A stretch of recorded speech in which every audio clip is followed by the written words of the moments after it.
Hello everyone, welcome to Vicar David's 60-second slot. This week we've seen St George's Day, England's patron saint, which is a strange saint to have as a patron saint for many reasons. One is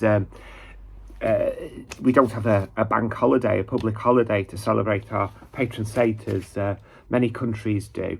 And secondly, not much, if anything at all, is actually known about St George.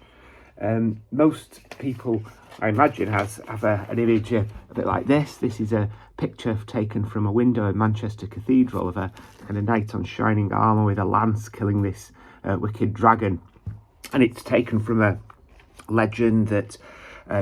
George went round doing good and saving people and came across this kingdom in Egypt that was being terrorised by this dragon that was first of all devouring all the animals, ate all the sheep, and then once they'd all gone, it demanded all the young ladies, and once they'd all gone, the last one left was the king's daughter, the princess, who was tied to the stake. And then just in the nick of time along came George with his lance and did away with the wicked dragon and then married the princess, and they all lived happily ever after, except that they didn't, because obviously that's just a myth, a story, a legend. What people have suggested is that George was in some way a Roman officer, a Roman legionary, perhaps a centurion in the 300s, in the 3rd century, so that's the 200s AD, and would have ridden a horse and had armour, but that he became increasingly disgusted by how the Romans were persecuting the Christians and took to helping the Christians and hiding them, and eventually became so impressed by the courage of the Christians that he became a Christian himself,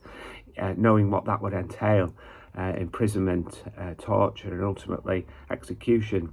And the legend is that George came from what we call the ancient Near East, and he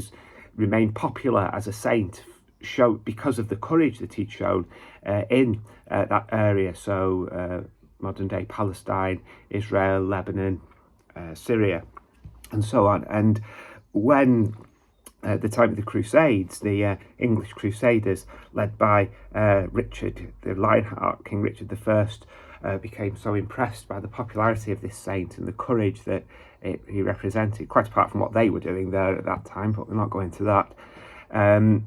that they brought these stories of courage back to England, and so George was adopted our patron saint. And in one sense we can see that this story does represent a triumph of courage over, if the dragon represents everything that's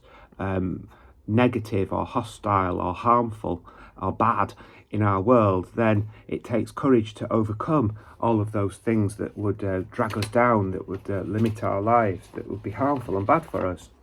But next to that stained glass window I mentioned in Manchester Cathedral is this remarkable picture of a modern day St George. Could be anyone, could be anywhere, perhaps Manchester. And this rather bedraggled, oppressed, downtrodden dragon is actually being unchained by this modern day George. So this take on the story means that far from just having courage to overcome everything that's bad, it also then takes courage to unlock, unleash, untie all those things that this dragon represents, which could be things which we could do, our potential, things like our creativity, our imagination, our capacity to face new challenges, to take new opportunities, all of those things that sometimes life constrains and ties up.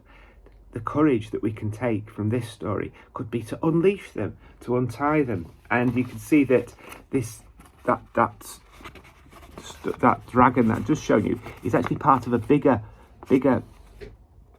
picture that's in the stained glass windows at Manchester Cathedral, of having unleashed all these creative forces, we can then enjoy life in our ordinary world. So whether it's overcoming evil or untying and unlocking, unleashing potential, both of those things take courage. And that's the story, that's the moral, that's the lesson I take from St George, that if we have courage to overcome bad things and to unleash good things, unleash our potential and destroy all that is harmful, then that courage is what we can take from St George's Day. Thank you for watching, and God bless you.